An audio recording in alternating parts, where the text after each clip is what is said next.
Entonces la estructura isostática en el plano. Eh,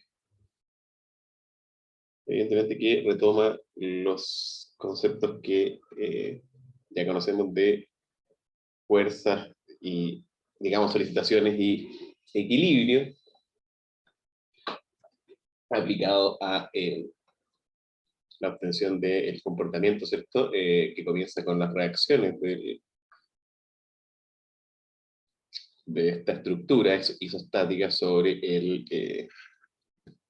contexto. La buena noticia es que la estructura isostática se entiende en el plano porque algebraicamente tenemos tres ecuaciones y el carácter isostático define tres reacciones. Entonces, tres reacciones se traducen en tres incógnitas, y por tener solo tres incógnitas es que se puede resolver con las tres ecuaciones del equilibrio. Ese es el concepto que entraña este, este arreglo isostático, ¿cierto? Bueno, iso viene de igual, ¿no? Entonces, de ahí se entiende el carácter. Entonces voy a compartir la pizarra para anotar un par de precisiones, ¿cierto? En este módulo 1. Entonces dice compartir.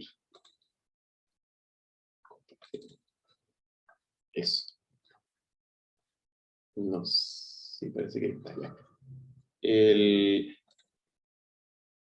La estructura isostática. Entonces, en principio, tenemos este cuerpo amorfo, no digamos amorfo, siempre le decimos la papa, ¿cierto?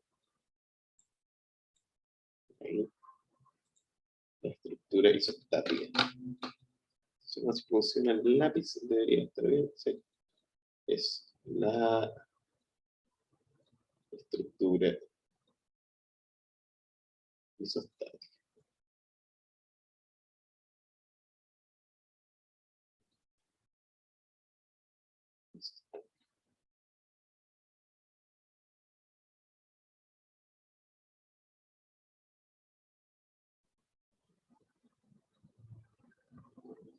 Entonces, al principio, les decía, está esta cosa, ¿cierto? Esta lámina, es la palabra, todo comienza con la lámina en el plano. Y evidentemente que esta lámina en el plano va a tener un centro de gravedad, ¿no es verdad? Un centro de gravedad que uno puede calcular y que digamos que va a estar por aquí. Está un poco más abajo, ¿no? No, no, por acá. Digamos. Ya. Más adelante lo vamos a calcular. Pero ustedes ya lo saben del curso anterior, ¿cierto? El centro de masa, centro geométrico de un sistema. ¿Por qué es importante? Porque uno puede conceptualizar geométricamente a la lámina a través de un punto, ¿cierto?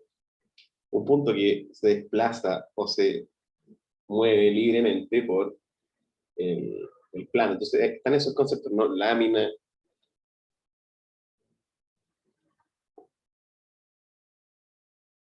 plano. Entonces, como las palabras clave, plano, eh, libre, movimiento.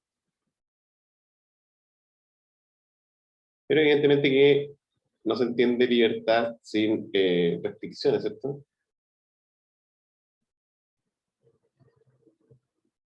Entonces, a eso vamos a llegar en breve. Entonces les decía que esta cosa en el plano, evidentemente que el plano cartesiano, ¿cierto? XY, estoy viendo muy bien, es rojo, ¿sí? Ya. Entonces nuestra lámina se va a desplazar, digamos, así. Fíjense lo que le pasa, ¿eh? Entonces, ¿qué ocurre? Ocurre que el centro experimenta tres movimientos. Esto es lo relevante de, de este mono, ¿cierto? Tres, tres movimientos. Uno es el desplazamiento. Entonces aquí podemos hacer esta incisión. Inciso, ¿cierto? Y tenemos el desplazamiento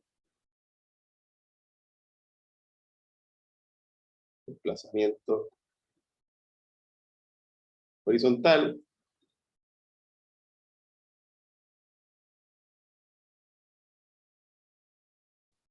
desplazamiento, desplazamiento vertical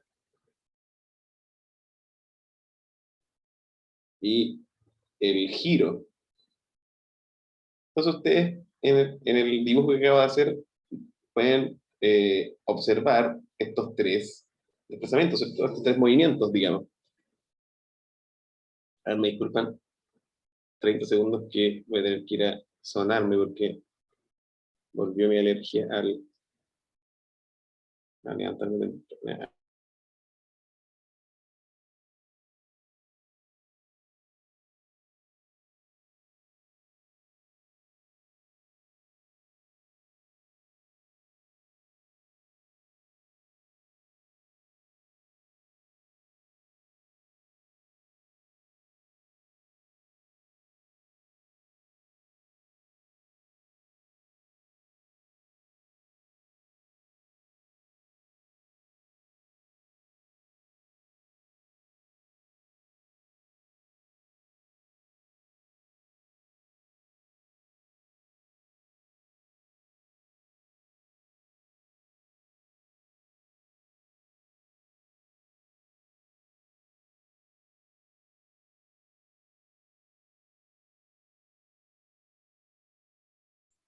Ahora sí, mucho mejor. Bien, entonces vamos a tratar de que el dibujo quede completo con estos desplazamientos, ¿cierto? Entonces, la cosa, con muy mal color, azul, no tampoco, este. Entonces, si se fijan, la cosa se trasladó ahí por ese segmento celeste azul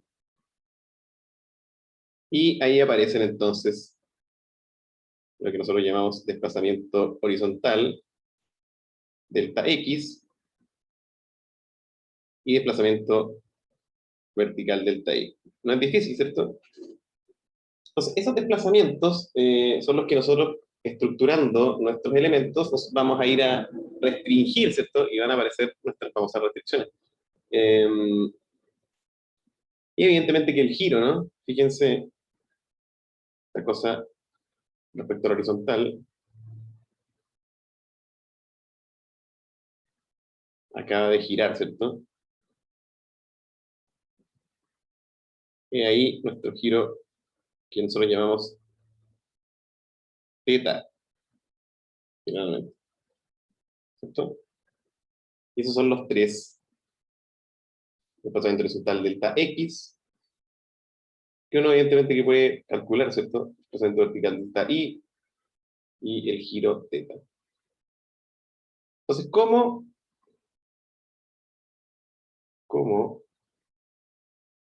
la estructura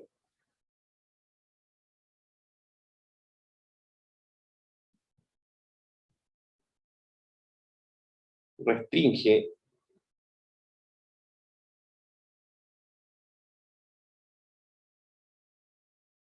estos tres eh, grados de libertad? Y acá se introduce este concepto, ¿cierto?, de grados de libertad en el plano.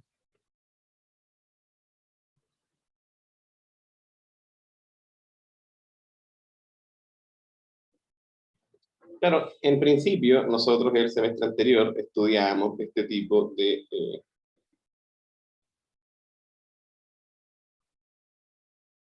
relaciones, ¿cierto?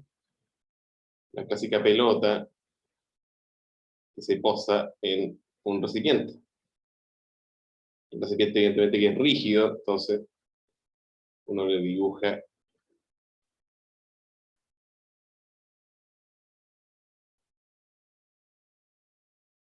este contorno, ¿cierto? Entonces la pelota está ahí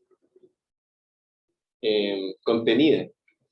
Ahora, si uno aplicara cierta fuerza, digamos, qué sé yo, una fuerza F, van a aparecer reacciones, ¿cierto? Aparece una reacción acá, eventualmente otra acá, en cada uno de los puntos donde se apoya, y eventualmente se está apoyando acá también, entonces, por acá, ¿cierto? Podemos decirles que son R1, R2, R3. Y parece ser que nuestra pelota está adecuadamente fija, ¿cierto? Es decir, no vamos a tener estos movimientos. Ahora, si yo aplicara una fuerza por acá,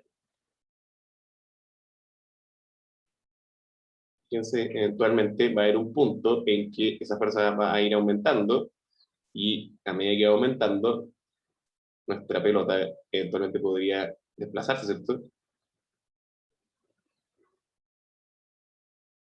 Y en el punto en que se desplaza ya deja de ser una estructura, ¿cierto? Porque la estructura requiere, en efecto, fijaciones.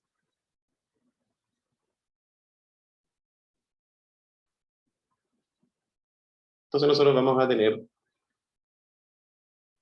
que darnos la labor de anclar o restringen, evidentemente,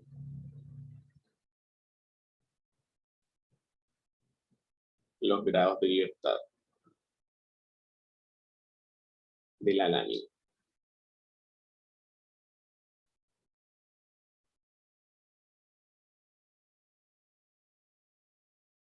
Así, por ejemplo, si yo tengo ahora este contexto,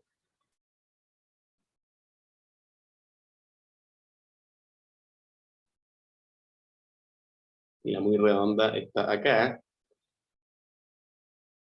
fíjense,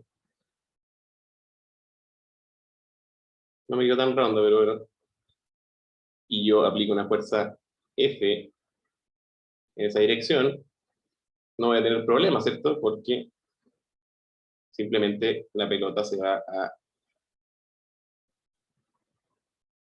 arrimar hacia el extremo A. Pero si a mí se me ocurre, porque a nosotros se le puede ocurrir lo contrario, ¿cierto? A mí se me ocurre aplicar, solicitarla en el sentido contrario, nuestra pelota ahora va a desplazarse, ¿cierto? Y evidentemente que uno no quiere. Sí, claro, ¿cuál es la relación entre F1 y F2?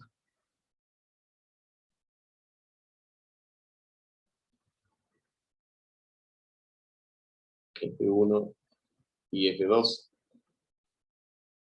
para que la pelota no se mueva, ¿cierto? Yo siempre digo que en el punto en que las cosas se empiezan a mover de manera ya no restringida, sino que de moderado a importante, es que nuestra estructura va a sufrir, ¿cierto? Y si sufre una estructura, sufre evidentemente el uso, es decir, la arquitectura empieza a verse amenazada, ¿no? Por estas traslaciones, por estos desplazamientos, por estos movimientos que llamamos al principio. Ahí me dice que lo último lo escucharon. Sí, la arquitectura se ve amenazada por estos movimientos, así que tenemos que participar de ello con la estructuración. Y todo parte con la estructura isostática. Entonces, la lámina, felizmente, se va a ver entendida por el contexto en, a ver, no hagamos otro modo, sino que fijémoslo acá, ¿no? No hagamos otro modo. Entonces nuestra lámina, la lámina 2D, en el plano, digamos, va a estar amablemente fijada al plano. Y evidentemente que, imagínense ustedes, antes de dibujar la nomenclatura que vamos a profundizar en la clase de vinculaciones, imagínense ustedes que la lámina se asoma por este, eh, ¿cómo llamarlo? No es precipicio, este final, ¿cierto? Este borde, es borde, el borde A. ¿Qué le va a pasar a la lámina? Según entendimos en el curso anterior, va a llegar a un punto en que su centro de masa, si el centro de masa está acá, entonces, ¿qué va a pasar? Alineado justo con A, se va a mantener, ¿cierto?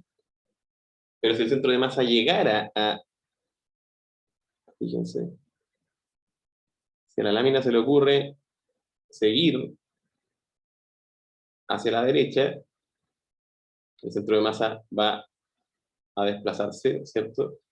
¿Y qué ocurre? Ocurre que nuestra lámina se precipita, vamos a decir, ¿cierto? En torno a el punto A. Entonces va a girar. No solo girar, sino que se va a, coloquialmente, a caer, ¿cierto? Y ya el principio estructural se va a acabar.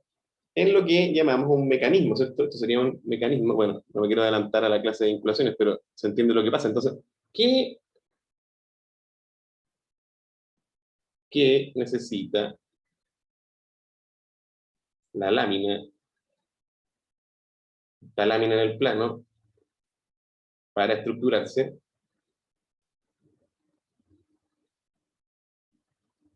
Estructurarse, ¿cierto? Es transformarse en estructura, para estructurarse frente, porque claro, se desplazó ahí, ¿cierto? Ahí este es un desplazamiento, pongámosle delta, se desplazó porque alguien aplicó una fuerza, ¿cierto? Entonces, ¿qué necesita la lámina para estructurarse frente a solicitaciones? Porque siempre insisto, tenemos las solicitaciones y por otro lado los efectos, ¿cierto? Pero todo parte por solicitar. Si no hay solicitación, no hay fenómeno, ¿cierto? Entonces, ¿qué creen ustedes que necesita nuestra lámina para estructurarse? Evidentemente que respuesta, la lámina necesita, la lámina, ¿cómo le digo respuesta? La lámina, para funcionar, necesita apoyo. Esto es bastante filosófico, ¿cierto? Yo siempre digo, bueno, inicialmente todos los que pensaron estos problemas estructurales y mecánicos quizá no estaban pensando tanto en los efectos materiales sencillamente, sino que estaban pensando en las relaciones humanas. Bueno, deben pensar sobre eso. La lámina necesita apoyo. Entonces, ¿qué es lo que pasa? La lámina necesita otro borde, ¿cierto? Donde descansar. Porque sin descansar, la lámina colapsa, ¿cierto?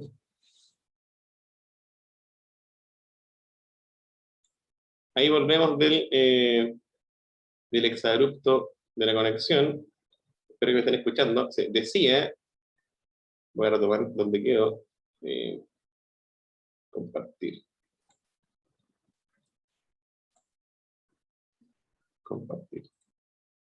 Entonces les decía que la lámina para estructurarse en el plano frente a las solicitaciones cualquiera necesita apoyo. Entonces nosotros le regalamos este apoyo en B, ¿cierto? Porque sin ese apoyo la lámina simplemente colapsa, ¿cierto? Entonces, bueno, ya que tenemos nuestra lámina eh, adecuadamente apoyada en que al menos no va a a ser tan inestable, ¿cierto? Frente a una solicitación como la que dibujamos acá, F lateral.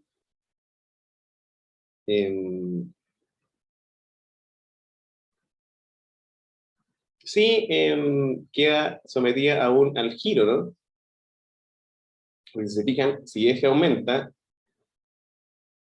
si aumentamos F, esta cosa eventualmente podría, si F ahora es esta, eventualmente podría deslizarse, ¿cierto? Hacia allá. Pero gracias a B ya no colapsa, sino que simplemente se desliza. Entonces, además del apoyo, necesitamos una fijación, ¿cierto? Entonces, para estructurarse, necesita uno, el apoyo, y B, al menos. Porque claro, el apoyo corrige el problema más urgente, ¿cierto? Que es que esto no colapse, y luego, dos, al menos, una fijación. Y con eso ya nuestra lámina se transformó en estructura. Y por excelencia, la estructura isostática, que es esta, ¿cierto? La primera que logra estructurarse para la lámina,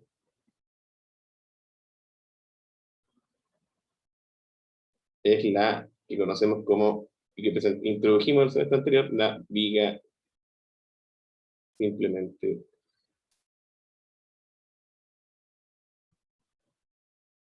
apoyada. Entonces podríamos decir que es la lámina simplemente apoyada, ¿cierto? Y la lámina simplemente apoyada tiene esta nomenclatura. Esta va a tener este apoyo, que es una fijación. Claro, ustedes en A pueden dibujar una fijación, que sería un, qué sé yo, podría ser algo que exista, ¿no? Un perno, ¿cierto? Y ahí ya definitivamente nuestra lámina ni siquiera le va a costar, ¿cierto? Pero aún así siempre va a haber una fuerza, siempre hay una fuerza posible, capaz de eh, llegar a la rotura de la fijación. Siempre, siempre vamos a tener la posibilidad de desvincular, digamos, nuestra lámina. Entonces nuestra estructura isostática simplemente está fija y apoyada. Claro, estas nomenclaturas las vamos a explicar mejor en la clase de vinculaciones, ¿cierto?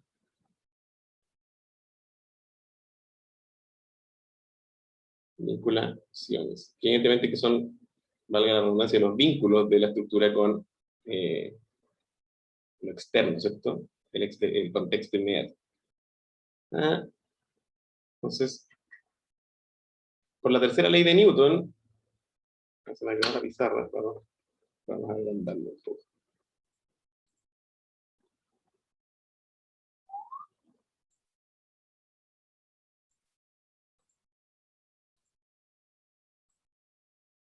Por la tercera ley de Newton es que aparecen,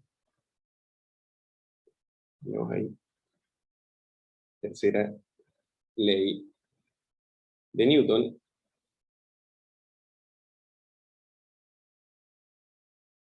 que ha sido traducida como de acción y reacción, y es la famosa esta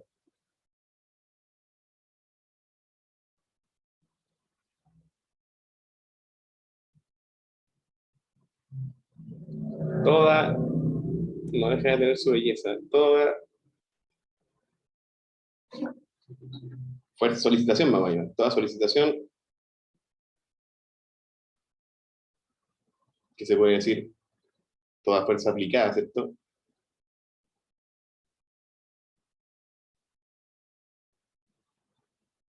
Tiene una reacción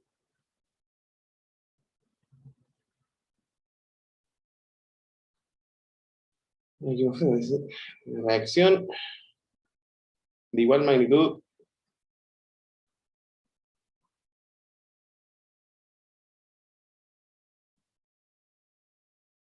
en sentido contrario.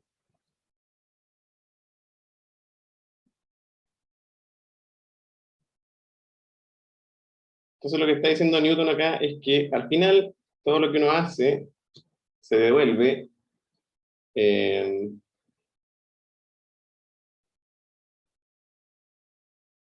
decir, todo lo que uno hace es igual a lo que se le devuelve, ¿cierto? Solo que lo que uno aplica en un sentido va a tener una reacción en el sentido contrario, ¿cierto? De igual magnitud.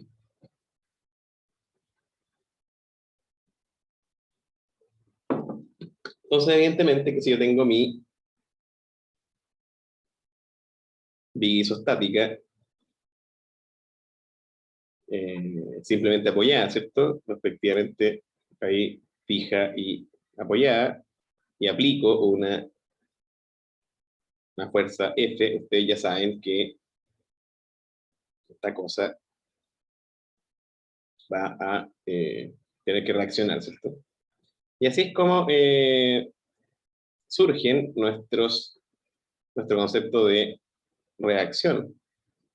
Bueno, la fijación evidentemente que requiere, fíjense, fíjense en la fijación, fijación cuenta con dos restricciones, ¿cierto?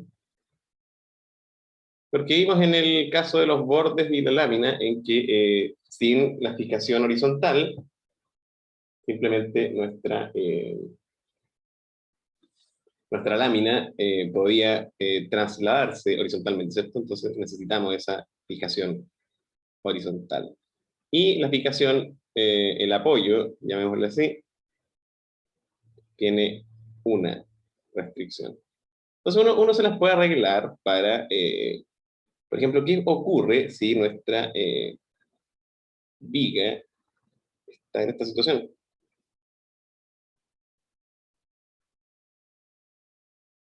Está en un borde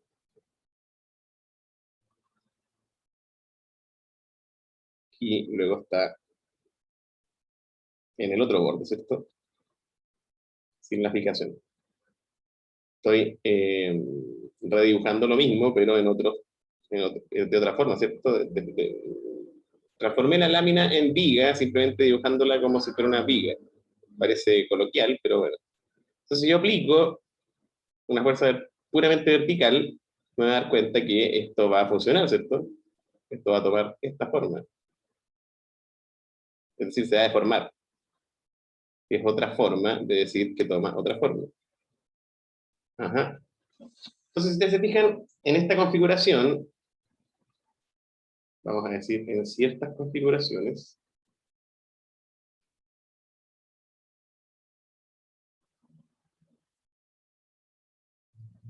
tendremos una fijación virtual o digamos una fijación aparente. ¿A qué me refiero? A que frente a esa solicitación puramente vertical, nuestra viga no va a necesitar de una fijación horizontal. ¿Se fijan? O sea, ya estoy usando el lenguaje. ¿Se dan cuenta, digamos? ¿Se entiende? Fijación aparente. Claro, mientras a la viga no la solicite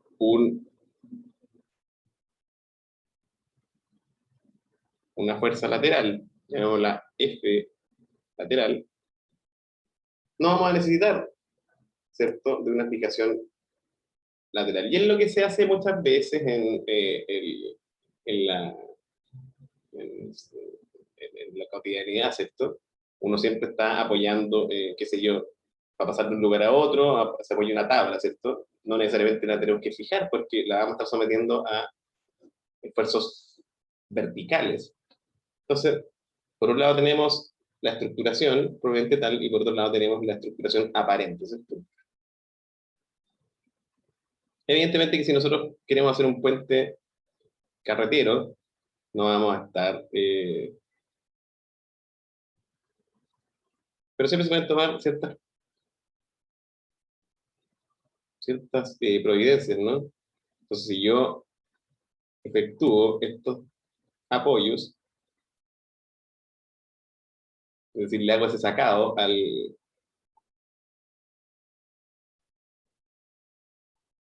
al apoyo de nuestra lámina, eventualmente la lámina se va a comportar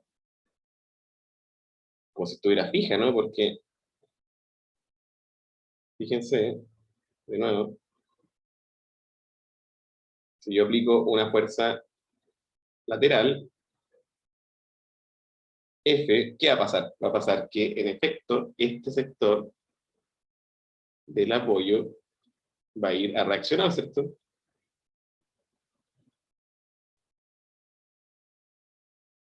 ¿Se fijan? Entonces, sí, me dice que está en internet. Insisto, uno se puede dar maña para ir a construir estos apoyos y fijaciones, ¿cierto? Porque claro, en la lámina 1 dibujé un adminículo, ¿cierto? Algo así como un perno ahí, enganchado o imaginado de la manera que quieran en que se pueda instalar. Y acá simplemente dibujé una forma que va a contener a nuestra lámina, ¿cierto? Así como el dibujo del principio, en que la pelota está cómodamente o adecuadamente contenida en este recipiente de 3 caras, ¿cierto? Entonces, la forma de los apoyos también es importante en su funcionamiento como fijación y como, entonces, pongamos eso como conclusión final, la forma, no con naranjo, no, naranja, pero color es más malo, azul. La forma, la forma del recipiente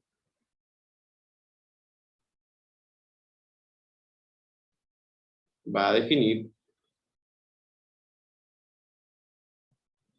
no solo el comportamiento, ¿cierto?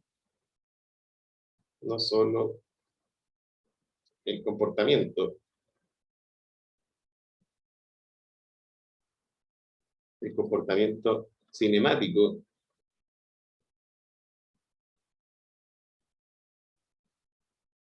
de la lámina, sino la mecánica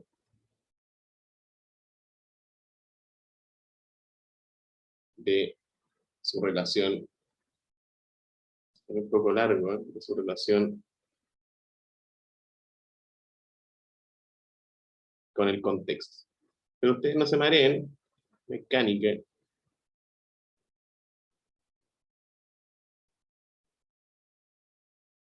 Con cinemático estoy hablando de la geometría que va a adoptar, ¿cierto? A partir de los grados de libertad. Y la mecánica de su relación con el contexto, me refiero a los apoyos, ¿cierto? Y fijaciones de... Entonces esa frase la vamos a dejar ahí anotada para pasar en el módulo 2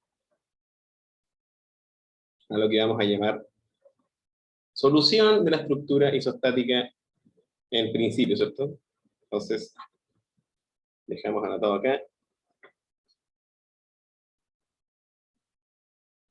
Solución, porque hoy en el presente, todos buscan soluciones, ¿cierto? A veces no se sabe ni siquiera cuál es el problema. Soluciones, no, solución. Solución a la estructura. Porque vamos a ver que hay ciertos problemas, ¿cierto? A la estructura isostática.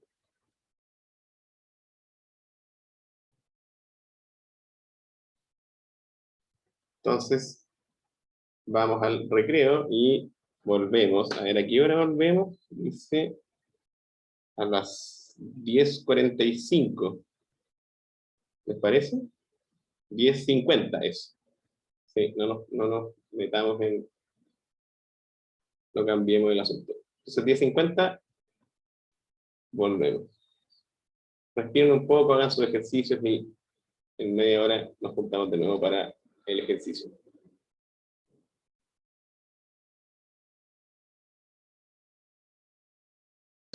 Entonces volvemos con un par de casos sobre solución a la estructura isostática. Creo que le puse a hablar de ese caso. Entonces esta cuestión digamos que nuestra lámina, entonces se trata de, a lo menos, cautelar que la lámina esté lo suficientemente fija respecto a la solicitación, ¿cierto? A la que se ve sometida. Entonces, voy a partir con una lámina cuadrada. Entonces, nuestra lámina cuadrada va a estar... Perdón. Nuestra lámina cuadrada va a estar solicitada por una carga central P y una carga fuerza lateral F. Ahora, ¿cuáles son los apoyos? Son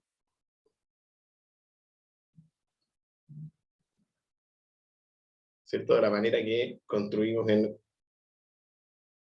la discusión.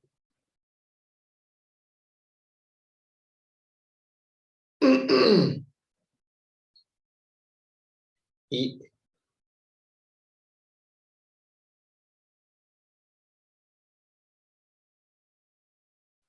se fijan, los apoyos finalmente están construidos de acuerdo a los efectos de la solicitación. Fíjense un segundo en eso.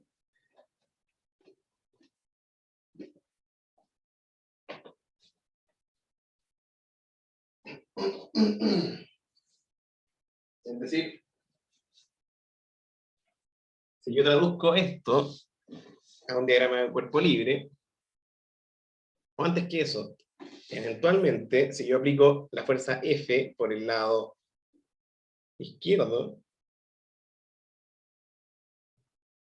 esto ya no se estructura, ¿cierto? Fíjense, entonces, estoy partiendo a la inversa, estoy aplicando apoyos ahí donde se necesita, o, digamos, restricciones, para adelantarnos un poco en el contenido. Control Z, y se mueve. Eso es lo que tenemos. Entonces, un diagrama de cuerpo libre sería... Entonces, claro, dice, hay una pregunta. Profe, creo que se le va la señal y se escucha un poco mal. Sí, vamos a esperar un poco. Creo que ahí volvimos, ¿no? Aparte de que la señal está mala, tengo un severo problema en la garganta. No severo, en verdad, moderado, digo. Ya, lo que les decía era que la solución de esta estructura parte con siempre el diagrama de cuerpo libre. Entonces, diagrama. Es decir, usamos lo que sabemos, ¿cierto? Diagrama de cuerpo libre.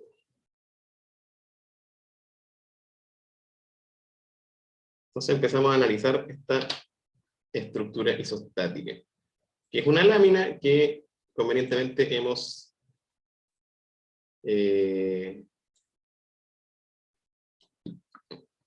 contenido, es decir, hemos restringido su movimiento, ¿cierto? O los efectos, o los movimientos que tendría en torno a las solicitaciones que la están, digamos, requiriendo, ¿cierto? Entonces, diagrama de cuerpo libre, dibujamos nuestra lámina. Diagrama de cuerpo libre de la lámina, porque alguien puede hacer un diagrama de cuerpo libre de los bordes, ¿cierto? Podemos hacer diagrama de cuerpo libre de lo que queramos, es también libre el diagrama de cuerpo libre. Entonces, aplicamos P, aplicamos F, y aparecen, según la tercera ley de Newton, insisto, la reacción en A, ¿cierto? A sub I, llamémosle A y B. Eso aparece A sub I y A sub X, fíjense, porque ese contrafuerte está impidiendo que se deslice hacia la izquierda, ¿cierto? Entonces estamos trabajando con fijaciones aparentes en principio. Y en B tenemos nada más que nuestro apoyo vertical, entonces nuestra lámina está cómodamente solicitada, ¿cierto? Es decir, no hay mayor conflicto de estabilidad. Así que, nada, falta decir que esto es, claro, concurrente al centro, y entonces las distancias son L partido por 2, L partido por 2, L partido por 2, y L partido por 2, ¿cierto? Está todo en la mitad. Y ese es nuestro diagrama de cuerpo libre, porque el lado de la lámina es L. ¿Sí? Fantástico. ¿Cómo continúa la solución de nuestra estructura isostática de nuestra lámina, ¿cierto? Va a ser equilibrio. Porque claro, nosotros queremos saber cómo la lámina está transmitiendo, ¿cierto?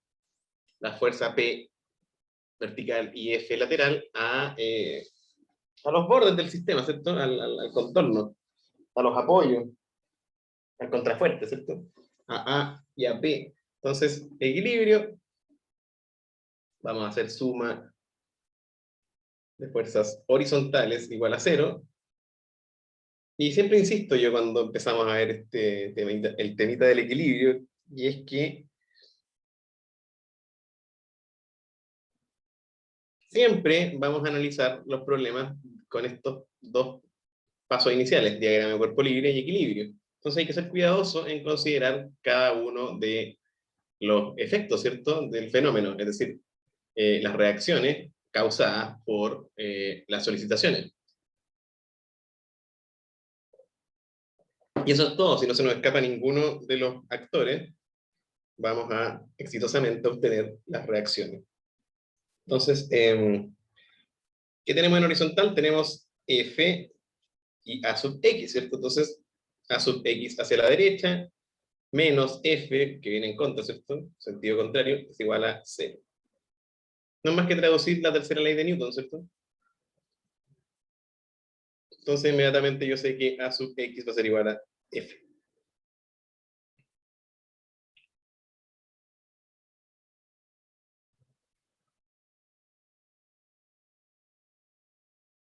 Después, suma de fuerzas verticales igual a 0. Voy a tener que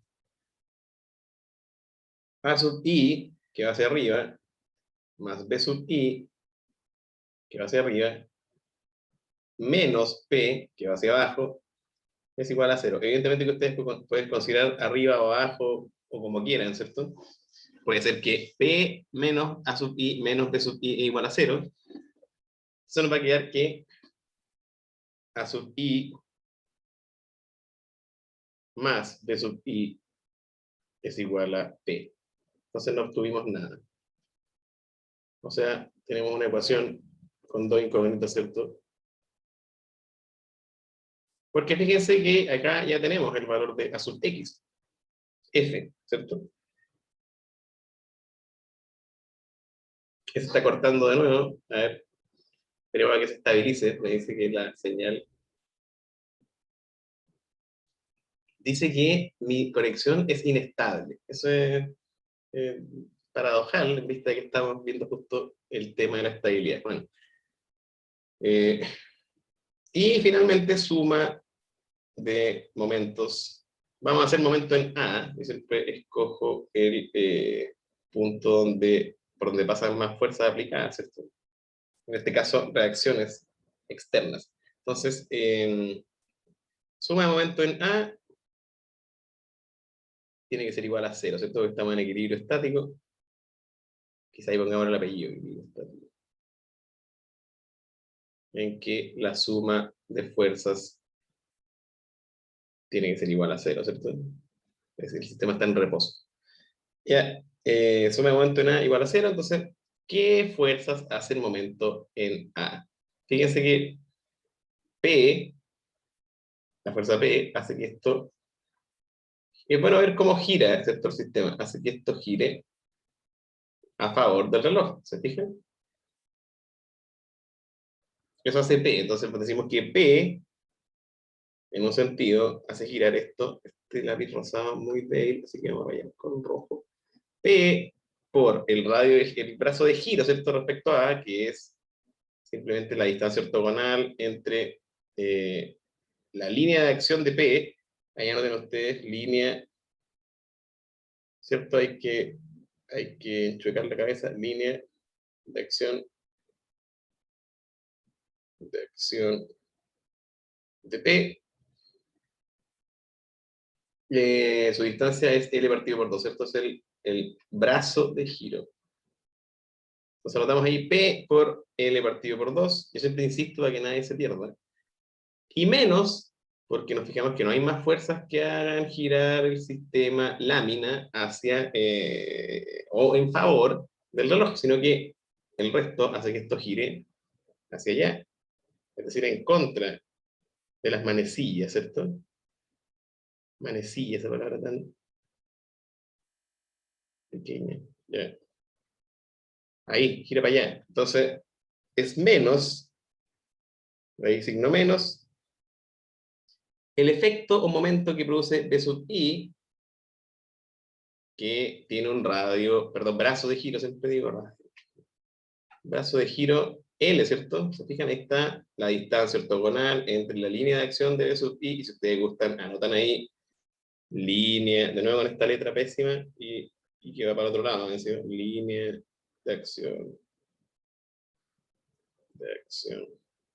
de B sub I. Entonces el brazo de giro es L. Entonces ustedes dicen menos B sub I por L, menos F, ¿cierto? Porque F también hace momento para el otro lado, ¿cierto? Hace que esto gire como el mono verde. Y el brazo de giro es, en efecto, L partido por 2, ¿cierto? Por L partido por 2. Y esto es igual a 0. Y creo que no se me quedó ninguna fuerza, ¿cierto?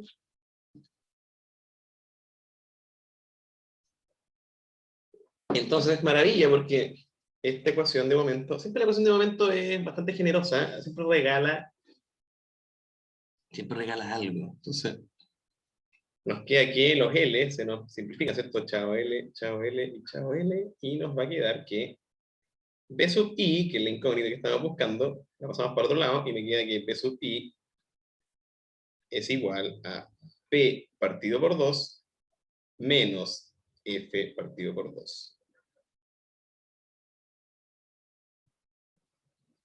Está el valor de B sub I.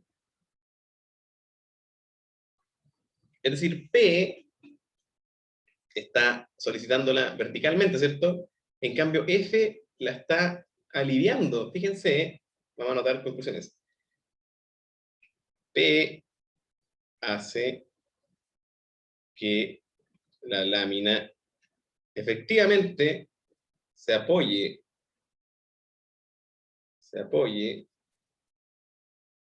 es decir, descansa, digamos, descansa en P. En cambio,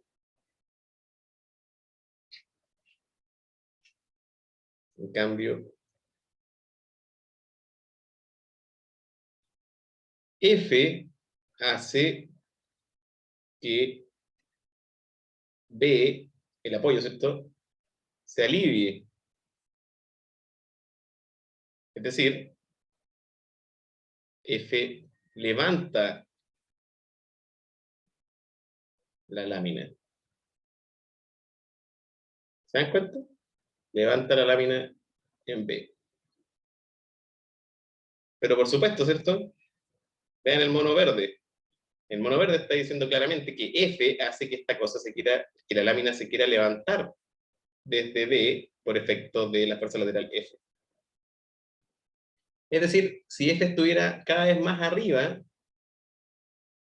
si F estuviera en el borde superior, ya podríamos pensar incluso en que tal vez, bueno, dependiendo de las magnitudes de F y P, tal vez va a ser más fácil, no tal vez, evidentemente va a ser más fácil para la fuerza F levantar, hacer girar en torno a nuestra lámina. Entonces, ese es el tipo de cosas que uno llama comportamiento del fenómeno, o sea, descripción del fenómeno, comportamiento de la estructura, ¿cierto? Comportamiento estructural. Eso estamos acá viendo. Pueden notar ustedes acá un subtítulo, comportamiento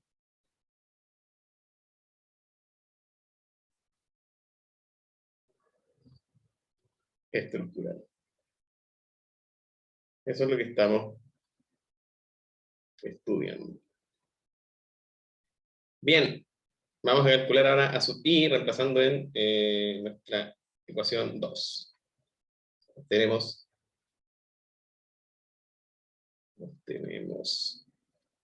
a sub i, reemplazando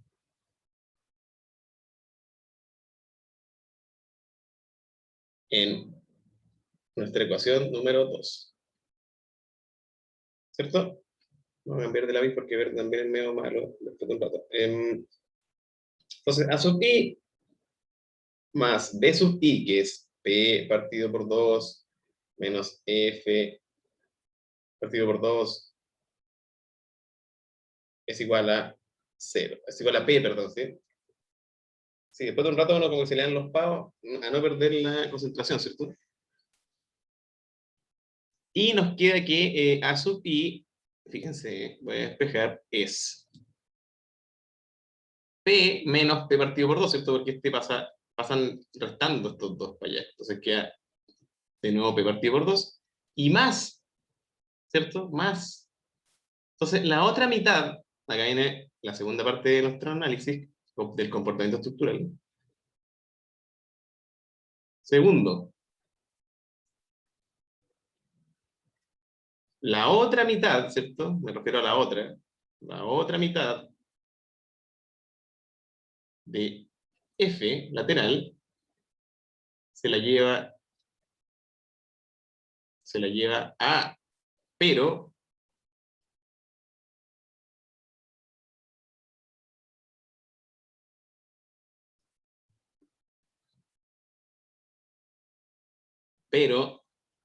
a se carga, ¿cierto? Se carga por efecto de la fuerza lateral F. Es decir, F es una fuerza que está desestabilizando a la lámina, pero que, insisto, este mono es muy gráfico. Tenemos nuestra lámina. Entonces, evidentemente que, fíjense, al aplicar F, lo que yo estoy haciendo es desestabilizar lateralmente nuestra lámina, ¿cierto? ¿Qué es lo que hace un sismo? Desestabiliza lateralmente con lo que se puede conceptualizar como fuerzas laterales, ¿cierto? Entonces, este giro de la estructura, este volcamiento, ¿cierto? Porque a eso está destinada nuestra lámina, si es que F aumenta al volcamiento. Se está apoyando, ¿cierto? Entonces, el efecto de F se traduce a una reacción vertical hacia arriba, ¿cierto?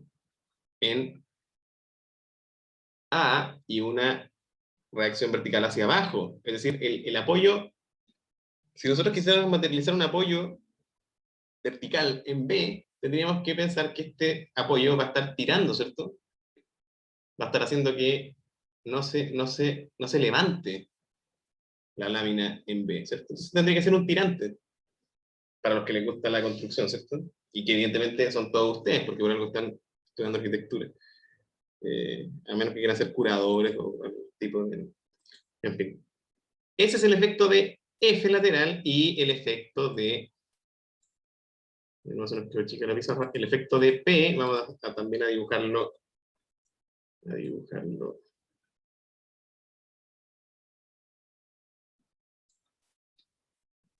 El efecto de P sobre los... Bueno, evidentemente que acá vamos a completar el efecto de F con la evidente reacción horizontal, ¿cierto? F. Y el efecto, acá pongamos efecto de F. Efecto lateral. Efecto lateral. Y el efecto vertical está mucho más controlado, ¿cierto? Porque de hecho, P viene a estabilizar a nuestra lámina. Es decir, la ayuda a no, bueno, la está cargando, pero la está ayudando a la estabilidad lateral, ¿cierto? Fíjense ustedes, cuando ustedes quieren, si la mesa está teniendo problemas de estabilidad, ¿qué hacen? Le ponen un peso, ¿cierto? Encima, obvio. Siempre hay cotidianidades que hacen que las estructuras parezcan intuitivas, pero no lo son. Entonces, tenemos P, y evidentemente que tenemos F partido, perdón, P partido por 2 y P partido por 2. Entonces, al final, el análisis se puede ver como una suma, ¿cierto? De estos efectos, ¿cierto? Igual al comportamiento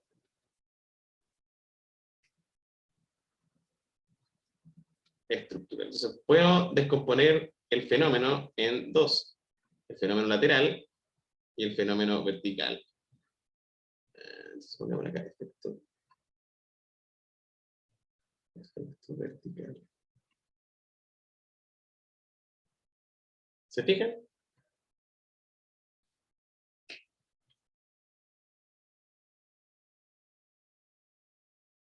Entonces, vamos a revisar un segundo caso.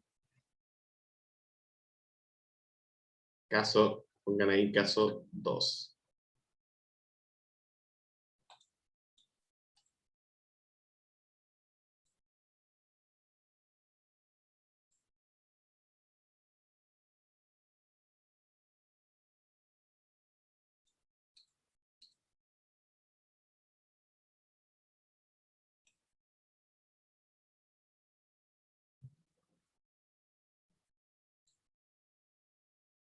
Caso 2.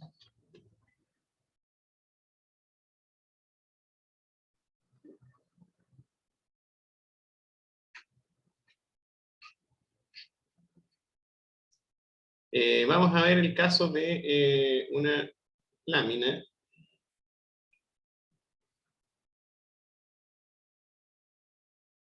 que está apoyada en un extremo y que está apoyada al centro.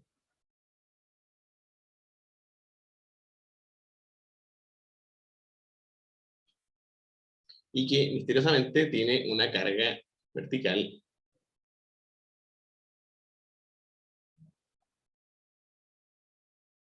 distribuida, que vamos a llamar.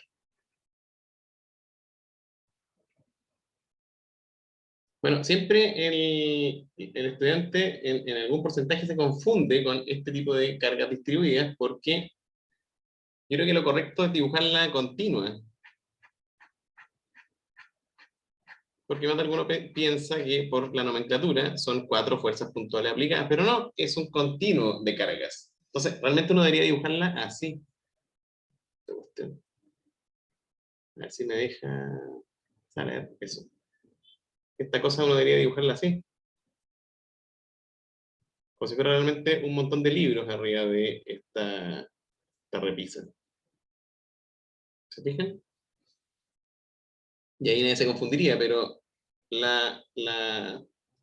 siempre la mecánica racional y las estructuras, digamos el campo de las estructuras, del estudio, ha usado esta manera de representar la carga distribuida, que no es más que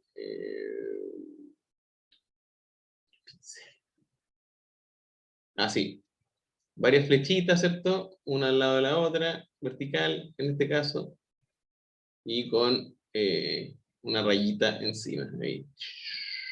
Evidentemente que recta, ¿cierto? Bien. Entonces, ¿qué hacemos? ¿Qué hacemos? Número uno, equilibrio, ¿cierto? Entonces, diagrama de cuerpo libre, del bueno de Galileo, diagrama de cuerpo libre.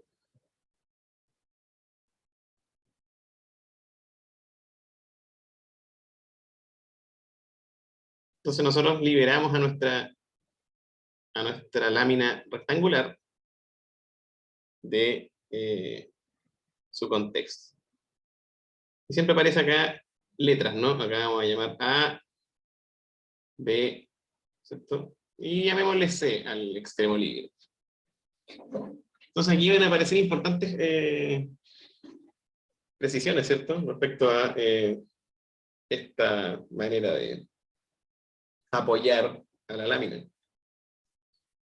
Dice que tenemos una reacción en A, es decir, A sub I, y tenemos una reacción en B. Entonces, evidentemente que estamos hablando nuevamente de una estructuración aparente, ¿cierto? ¿A qué me refiero? Nuevamente, si yo, por alguna razón, se me ocurre aplicar una fuerza F acá, ya esto no sería una estructura, ¿cierto? Porque lateralmente esto no está... Es decir, nuestra estructura se iría de su contenido, de su contención, ¿cierto? Pero como no estoy aplicando fuerzas laterales, la cosa funciona.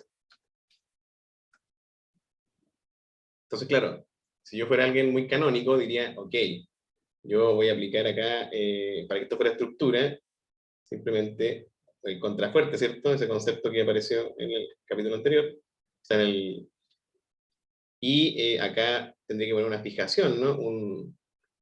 Algo que hiciera que nuestro apoyo en B fijara al tipo este. Pero como no es así, hablamos de que esto es una estructuración aparente, ¿cierto? Entonces el diálogo corpóreo es así. Y tenemos nuestra carga distribuida Q.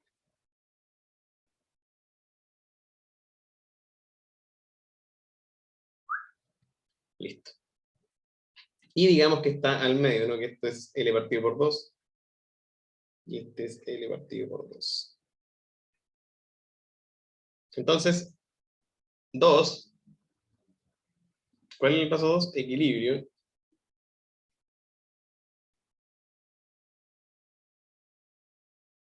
Y en el equilibrio ocurre que la suma de fuerzas horizontales no existe, ¿cierto? Entonces paso a la suma de fuerzas verticales igual 0. ¿Qué va a pasar? Va a pasar que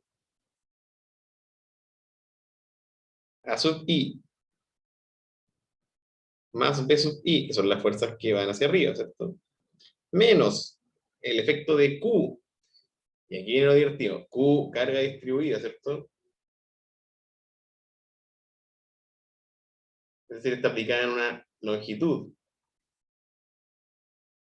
Carga distribuida. Pero ahí, claro, siempre está la discusión casi existencial de qué es una carga puntual realmente, porque yo diría que las cargas puntuales no existen en la naturaleza. Siempre hay una distancia en que están aplicadas. Pero bueno, esto se llama modelo, ¿cierto? Estructural, y por eso sí, en el campo de plano 2D cartesiano de un modelo, pueden existir las cargas puntuales. Realmente no. Bueno, luego de esta adquisición, quizá para el fin de semana, decimos que A sub I más B sub I menos Q, que se considera aplicada en el centro, ¿cierto? Y multiplicada por la longitud en que está actuando. Para que sea una fuerza, ¿cierto? Porque acá es peras con peras y manzanas con manzanas, ¿cierto? No mezclar. Entonces yo no puedo estar sumando fuerzas puntuales y fuerzas distribuidas, tengo que sumar fuerzas puntuales en la ecuación. De hecho se llama sumatoria de fuerzas, ¿cierto? Fíjense. Ya. Q. Repito, ya que el internet no sirve, es que tengo que sumar peras con peras y manzanas con manzanas, por eso en la sumatoria de fuerzas yo tengo que pasar la carga distribuida a una carga puntual, ¿cierto? Entonces, por eso lo multiplico por la distancia que está aplicada, L partido por 2. Y esto tiene que ser igual a, voy a volver el azul, 0.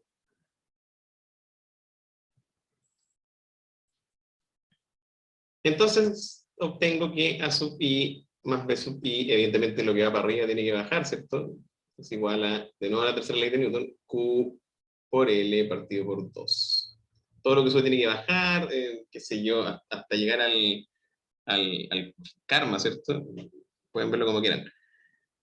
Después, suma de fuerzas, no, de momento ahora, porque no sacamos ninguna, no resolvimos nada con la suma de fuerzas, así que la suma de momento en A me va a regalar B sub I, ¿cierto? Entonces, vamos a tener que Q, porque Q de nuevo va a ser el mono, hasta que todos entiendan. Creo que ya todos entienden a esta altura, pero nunca está de más para el público en su casa, que Q hace que esto gire a favor del reloj. Entonces yo digo Q por L partido por 2 por el brazo de giro, que en este caso es, fíjense, yo considero Q por L aplicado al centro, entonces va a estar a una distancia L partido por 4, fíjense bien, de A. Entonces el brazo de giro es L partido por 4. Y menos B sub I, porque B sub I, fíjense en la casa, la cuestión hace que esto gire hacia el otro lado, es decir, en contra del famoso reloj, de las manecillas, ¿cierto? Ya. Entonces va a ser menos B sub I por L partido por 2. Porque L partido por 2 es el brazo de giro. Fíjense de nuevo, la distancia ortogonal es entre la línea de acción, ahí anoten línea de acción si quieren, línea de acción de B sub I, ¿cierto? Eso es L partido por 2. Y esto debe ser igual a 0 porque no hay más fuerzas que van a girar en torno a A, ¿cierto? Así que, oh maravilla, de nuevo, siempre, B sub I es igual, chao una L, ¿cierto? Y chao un 2 también. Chao este 2. ¿Cierto? Multiplique por 2L toda la ecuación y me va a quedar que B sub I es Q por L partido por 4. Es decir, un cuarto del efecto de la carga distribuida se la lleva B. Reemplazo en 1, ¿cierto?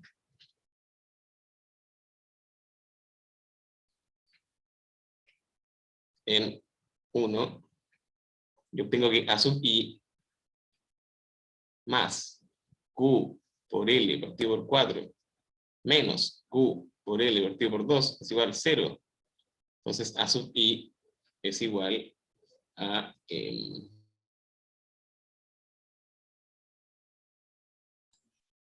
disculpen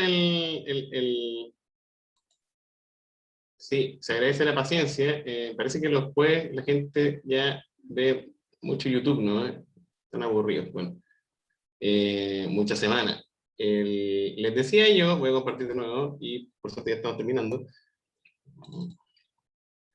Les decía que B, el apoyo en B, oh,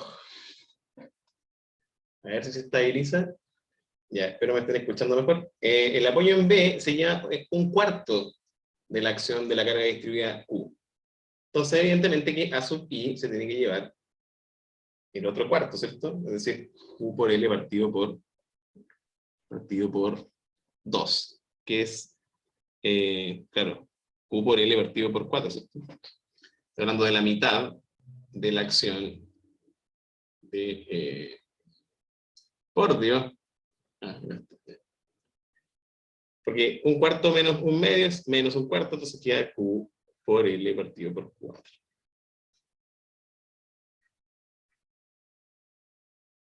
Ahora, ¿qué pasa? Claro, se da cierta simetría, ¿no? Miren, fíjense. Nuestra lámina al final hace así.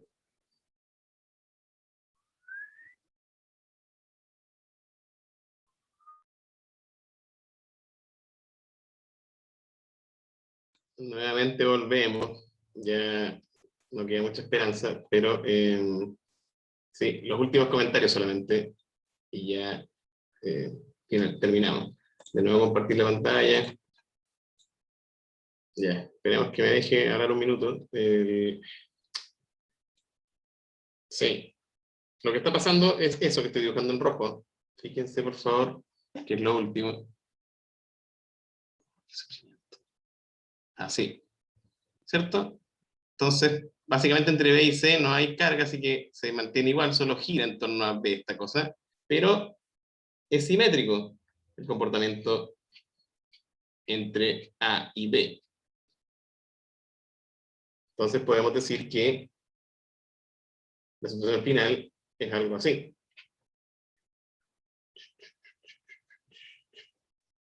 Q por L partido por 4 y Q por L partido por 4. Entonces, la deformación es como les digo, ¿cierto? Y después sigue recto, ¿sí?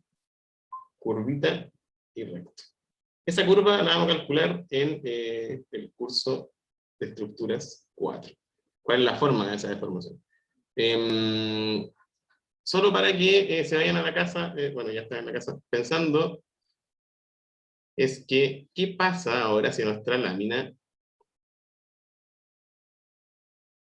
en vez de cargarla solo en la mitad, la cargamos?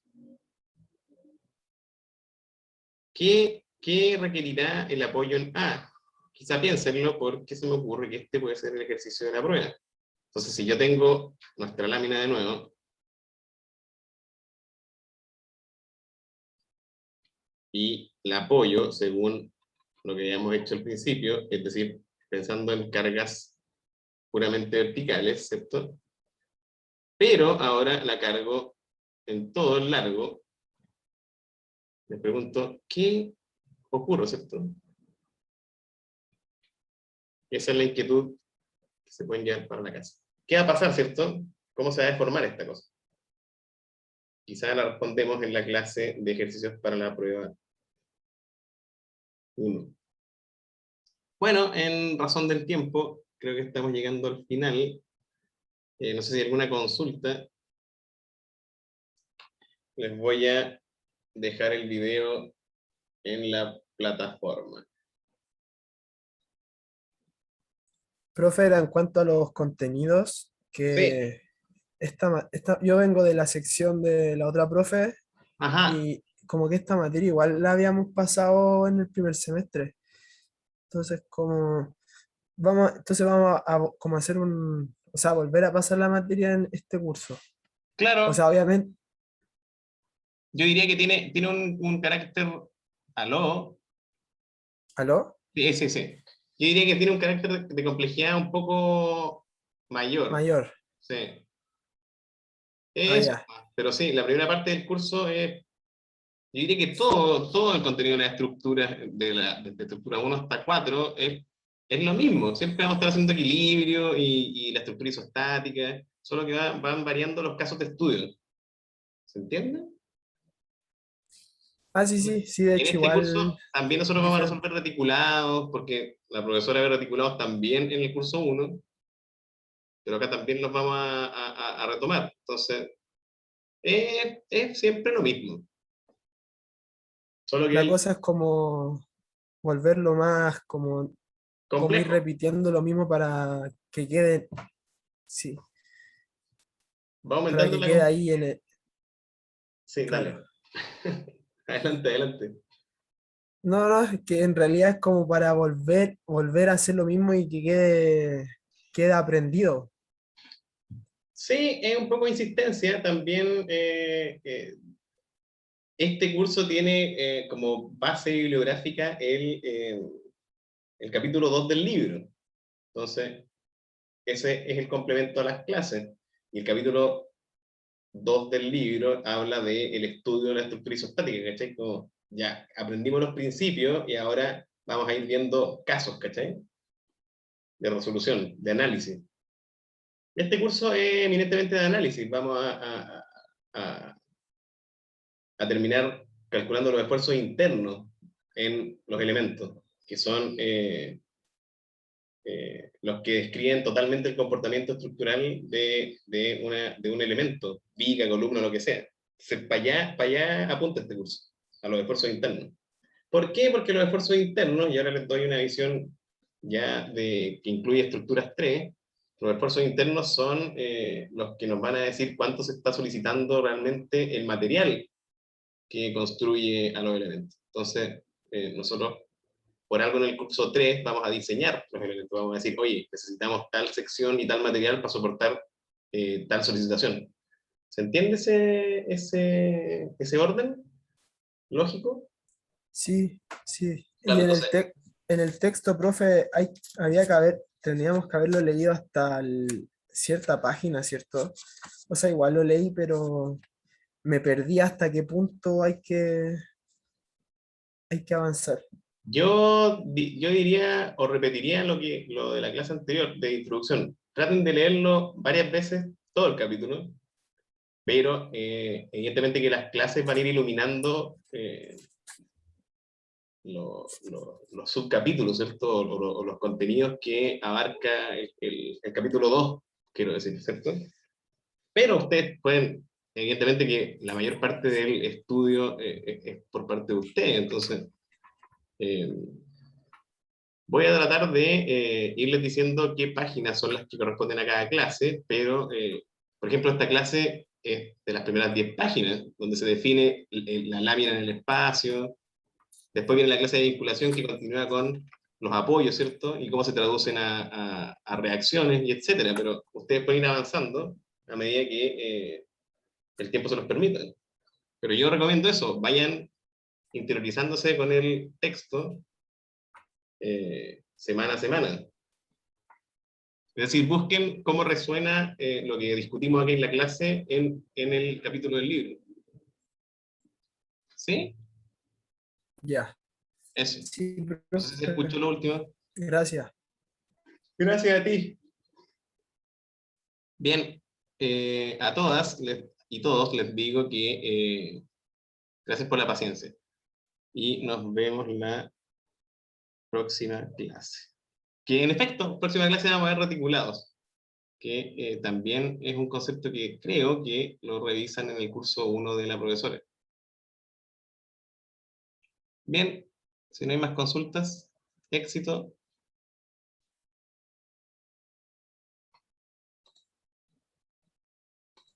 Hasta luego, profesor. Hasta